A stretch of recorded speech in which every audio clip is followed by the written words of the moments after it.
করার চেষ্টা করছে। আমরা এটা বিশ্বাস করি, আমার সামনে যে ইয়াং জেনারেশন আছে তাদেরকে শিক্ষা প্রতিষ্ঠান পড়াশোনা ছেড়ে আবার রাস্তায় নামতে হবে, নো, এটার প্রয়োজন নাই। আমাদের যে পড়াশোনা এটা আমাদের মতো করে চলবে, আমাদের যে অন্যান্য কাজ সেগুলো চলবে।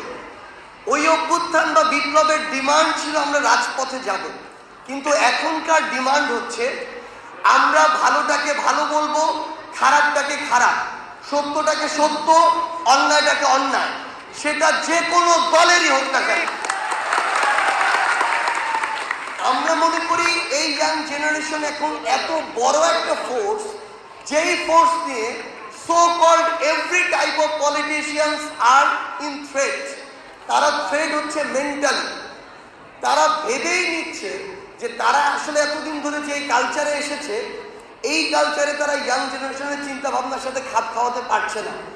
সো দ্যাট তারা আমাদের সবাইকে আমাদের জায়গা থেকে, ইভেন আপনাদের মধ্যে যাদের পলিটিক্যাল ওই সংসদে নিজেকে রিপ্রেজেন্ট করার চিন্তা নাই, কিন্তু নিজের একটা আলাদা পার্সোনালিটি আছে, গার্ডস আছে, সত্যিকার কথাটা বলার মতো সাহস আছে, আপনাদেরকেও অনেক so called politician potential threat মনে করে।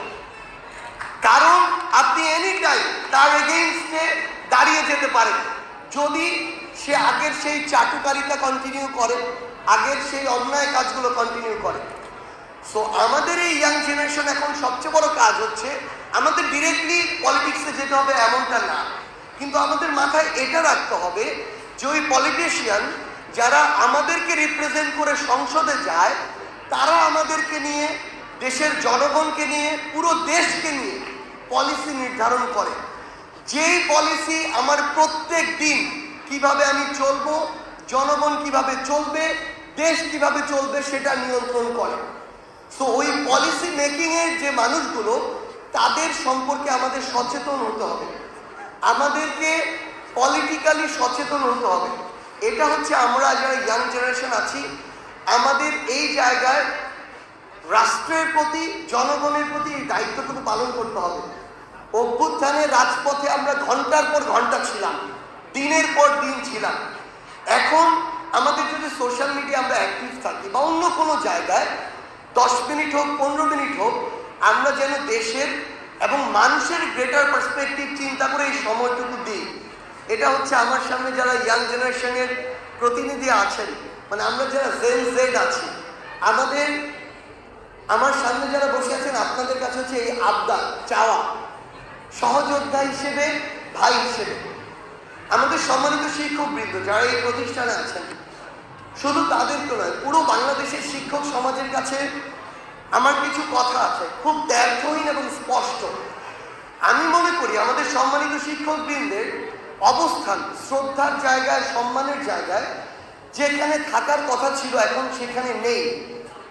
এটার জন্য আমরা সবাই যেমন কিছুটা দায়ী, আমাদের সম্মানিত শিক্ষকবৃন্দও অনেকাংশে দায়ী।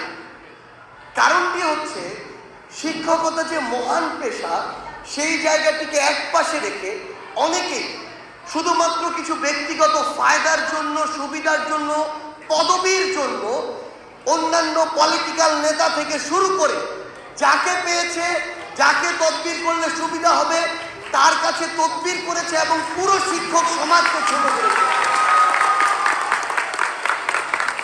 আমরা মনে করি এই যে ছোট করা, নিজের সাময়িক কিছু সুবিধার জন্য পুরো একটি শিক্ষক সমাজকে আমরা ছোট করছি, এ কারণে আমার শুধু নিজের ব্যক্তিত্ব নষ্ট হচ্ছে না, বরং সামগ্রিকভাবে আমি এমন একটা কালচার তৈরি করছি যে আমার একজন শিক্ষককে আমার একজন পলিটিক্যাল লিডারের কাছে একটা প্রমোশনের জন্য, ভালো পদবীর জন্য ধর্ণা দিতে হচ্ছে। সো এই যে সামগ্রিক কালচারটা, এটা আমাদের সম্মানিত শিক্ষকদের যে অবস্থান, তাদের যে মর্যাদা, এটার হানি ঘটায়। এবং আমাদের সম্মানিত শিক্ষকদের মর্যাদা যখন ডাউন হয়ে যায়, সামগ্রিকভাবে রাষ্ট্রের কাঠামো কিংবা তারা যে আত্মসম্মান নিয়ে শিক্ষার্থীদেরকে শিক্ষা দিতে পারে, সেই জায়গাটাতে বিঘ্ন ঘটে। আমরা আপনাদেরকে অনুরোধ করব, আমি জানি এই প্রতিষ্ঠানে এমন অনেকে আছেন যারা অতীতে এই কাজগুলো করেছেন। আমার জায়গা থেকে স্পষ্ট করে একটি কথা, ভুল অনেকে করেছেন বা করতে বাধ্য হয়েছেন, অনেকে স্বেচ্ছায়, অনেকে অনিচ্ছায়, কিন্তু আগামীতে এই অভ্যুত্থানে হচ্ছে একটা লিটমাস টেস্ট, এই অভ্যুত্থান হচ্ছে নতুন একটা সুযোগ। আমরা অনুরোধ করব আগামীতে শুধু এই প্রতিষ্ঠান নয়, পুরো বাংলাদেশের শিক্ষক সমাজ আপনারা আপনাদের ব্যক্তিত্বটা ধরে রাখবেন। সবার আগে আপনাদের কথা, আপনাদের শিক্ষার্থীদের কথা, আপনার প্রতিষ্ঠানের কথা চিন্তা করবেন। পলিটিক্যাল ওই জায়গাটা চিন্তা করার আপনার প্রয়োজন নেই। একজন শিক্ষক 50 জন রাজনৈতিক ব্যক্তিত্বের যে সম্মানের অনেক উঁচু জায়গা থাকতে পারে। তো আমরা যেন আমাদের এই জায়গায় আমাদের ফাইট করতে হবে আসলে, কারণ জায়গাটা অনেকটা নষ্ট করে ফেলা হয়েছে। সো এটা রিগেইন করাটা ইম্পর্টেন্ট, সেই জায়গায় যেন আমরা কাজ করি। এবং সামগ্রিকভাবে শুধু একটি কথাই বলতে চাই, আমরা আমাদের চোখের সামনে আমাদের শত শত ভাইয়ের রক্ত দেখেছি, লাশ দেখেছি। আমরা দেখেছি আমাদের ভাইকে পয়েন্ট ব্ল্যাঙ্কে কপালে শুট করা হয়েছে, খুলিটা উড়ে গিয়েছে, মস্তিষ্কটা চুয়ে পড়ছে মাথা থেকে। আমাদের অসংখ্য ভাইকে দেখেছি চোখে গুলি করা হয়েছে, চোখটা খুলে পড়ে যাচ্ছে। তো এই দৃশ্যগুলো আমাদের চোখের সামনে দেখা। এখন আমরা যখন হসপিটালে যাই এই দৃশ্যগুলো দেখি। এই বাংলাদেশে ওই খুনি হাসিনা এবং তার দল আওয়ামী লীগ 6 মাস যেতে না যেতে আবার প্রোগ্রাম দেয়। যেই খুনি হাসিনা এবং আওয়ামী লীগের হাতে 1,500 শহীদের রক্ত, লক্ষাধিক ভাইয়ের রক্ত লেগে আছে, সেই খুনি হাসিনা এবং তার দল আওয়ামী লীগ এই বাংলাদেশে নতুন করে প্রোগ্রাম দেয়। যদি এই বাংলাদেশে মুক্তিযুদ্ধের ওই সময় যেই পাকিস্তানি হানাদাররা আমাদের ভাইদের বোনেদের হত্যা করেছিল, তারা যদি হায়না হয়, হানাদার বাহিনী হয়, তাহলে এই আওয়ামী লীগ, ছাত্রলীগ, যুবলীগরা এই 24-এর সবচেয়ে বড় হায়না এবং হানাদার বাহিনী। এই খুনি হাসিনা নাকি বাংলাদেশে আসবে খুব দ্রুত। বিভিন্ন তাদের নেতাকর্মীরা জেল থেকে এই কথা বলছে। আমরা স্পষ্ট করে বলি, জেল থেকে যাদের মাধ্যমে এই কথাগুলো বাইরে আসছে তারা ওই হায়নাদের অংশ, এবং তাদের ইচ্ছা অনুযায়ী খুনি হাসিনা বাংলাদেশে আসবে। তবে এসে সে আগে বিচারের মঞ্চে দাঁড়াবে, এরপর ফাঁসির মঞ্চে দাঁড়াবে।